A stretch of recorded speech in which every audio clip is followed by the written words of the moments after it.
আমার সঙ্গে মাতাজির পরিচয় ফেসবুকে, সেখান থেকে ফোন নাম্বারে হোয়াটসঅ্যাপে অনেক দিন ধরেই যোগাযোগ। আমি আহ্বান জানিয়েছিলাম মাতাজিদেরকে, ওনারা এসেছিলেন এর আগে, কিন্তু সে সময় আর আমাদের বাড়িতে আসার সুযোগ হয়নি। তারপর হঠাৎ করে ওনারা বললেন আবার এদিকেই আসছেন। ওনারা কালকে পুরুলিয়া চলে যাবেন, যে কামারপুকুর এবং আরামবাগের দুটো স্কুলে ওনাদের অনুষ্ঠান ছিল। মাতাজি বললেন তাহলে তোমাদের বাড়িতেই সৎসঙ্গ তাহলে করা হোক, তুমি সানন্দে রাজি, তাই তোমাদেরকে এখানে ডেকেছি।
কৃপায় যেন বলতে পারি তুমি যে আমার প্রভু আমি তোমারি।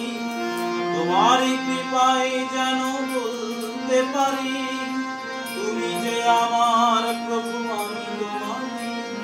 শরণাগত শুধু দাস তোমারি, রহে যেন তব চরণ ধরে। শরণাগত শুধু দাস তোমারি, রহে যেন তব চরণ ধরে।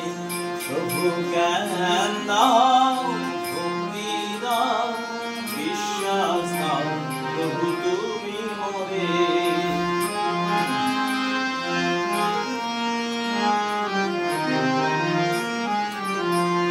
মহানুমূরতি তব হৃদয়ে আঁকা, পলকে পলকে মোরে একটু দেখা। মহানুমূরতি তব হৃদয়ে আঁকা, পলকে পলকে মোরে একটু দেখা। উচ্চ নিনাদিত সুরে সুরে বলবো তব নাম এমনি করে। উচ্চ নিনাদিত সুরে সুরে বলবো তব নাম এমনি করে। প্রভু জ্ঞান দাও, ভক্তি দাও, বিশ্বাস দাও, প্রভু তুমি মোরে।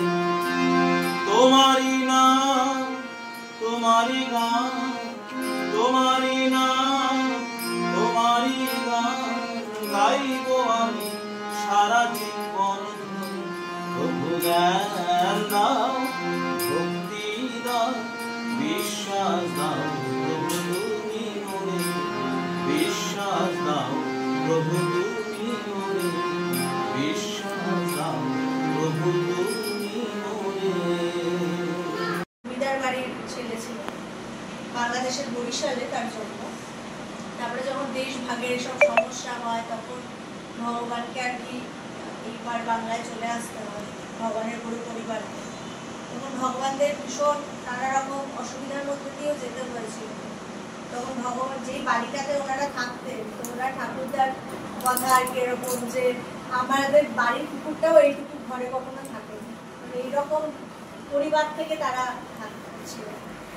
তো ভগবানের আস্তে আস্তে জীবন এইভাবে শুরু হওয়ার পরে ভগবান চিরকাল মানে ঠাকুরের বিশ্বাস না করলে তিনি সবসময় মানুষের পাশে থাকেন, প্রত্যেকটা মানুষের পাশে।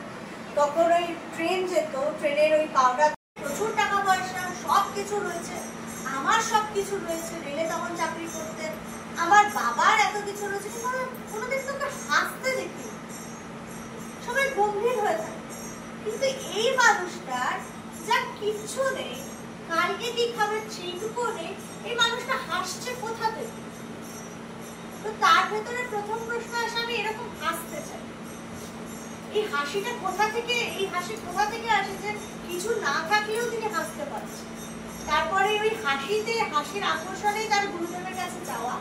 এবং আমরা পরম্পরাগতভাবে আমার গুরুদেবের যিনি গুরুদেব ছিলেন স্বামী পবিত্রানন্দ মহারাজ, তার গুরুদেব ছিলেন তপস্বী স্বামী কৃষ্ণানন্দ মহারাজ, যার যিনি দীক্ষা নিয়েছিলেন সারদা মায়ের থেকে, সারদা মায়ের দীক্ষিত সন্তান ছিলেন এবং তার সন্ন্যাস দীক্ষা হয়েছিল।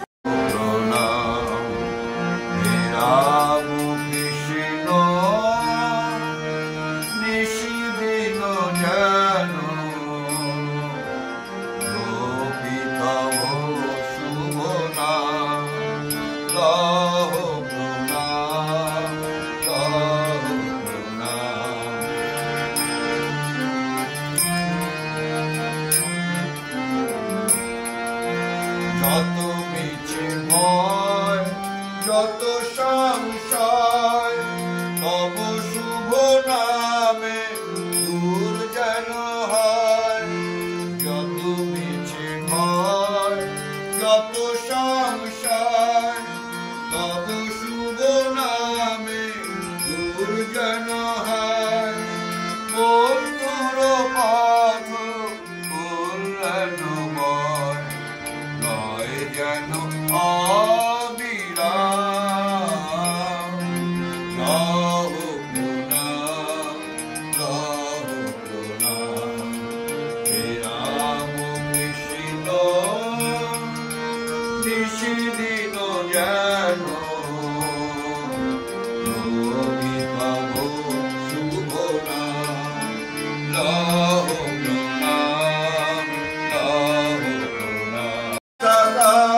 জয়রামবাটিতে। তো আমি ওই ফেরার সময় বইয়ের যে দোকানটা স্টলটা ওখানে ঢুকেছিলাম। তো ওখানে একজন ভদ্রলোক উনি আমাকে যোগবন্দিষ্ঠ 60 বইটা দেখিয়ে বললেন যে মাতাজি এই বইটা আছে আপনার কাছে?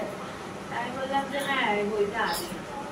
তো বলছেন যে এখানে একটা জায়গা থেকে উনি পড়ে আমাকে পেয়ে যায় যে ঈশ্বর কি বলছেন, এই স্বাদ যে একবার পেল তার কাছে জগতের অন্য সমস্ত কিছু তখন তুচ্ছ হয়ে। কিন্তু মুশকিলটা কি বলে, প্রত্যেকটা ক্ষেত্রেই না একটা বাধা থাকে। সামান্য কিছু সামান্য কাজ, ঘরে একটা যদি ছোট্ট করে অনুষ্ঠানও করতে, আজকে যেমন একটা ঘরোয়া অনুষ্ঠান, এই ঘরোয়া অনুষ্ঠানটা করতে গিয়েও তো একটা ঝামেলা আছে। উৎসবকে বারবার নিচে যেতে হচ্ছে, কে গেট দিয়ে আসবে না আসবে, হ্যাঁ কিছু না কিছু একটা অসুবিধা কিন্তু আছেই, আমাদেরকে সেটা ফেস করতে হবে। ঠিক তেমনি বলে যে ঈশ্বরের কথা, ঈশ্বরকে আমরা অনুভব করি না কেন, তার প্রথম বাধাটা কি? তার প্রথম বাধা হচ্ছে আমাদের বিশ্বাস, ভ্রান্ত বিশ্বাস, যেটাকে বেদান্তের পরিভাষায় অজ্ঞান বলে। সেই ভ্রান্ত বিশ্বাসটা কি? যে আমি সংসারী জীব, আমার সংসার আছে। আমি প্রথমেই এইটাকে ধারণা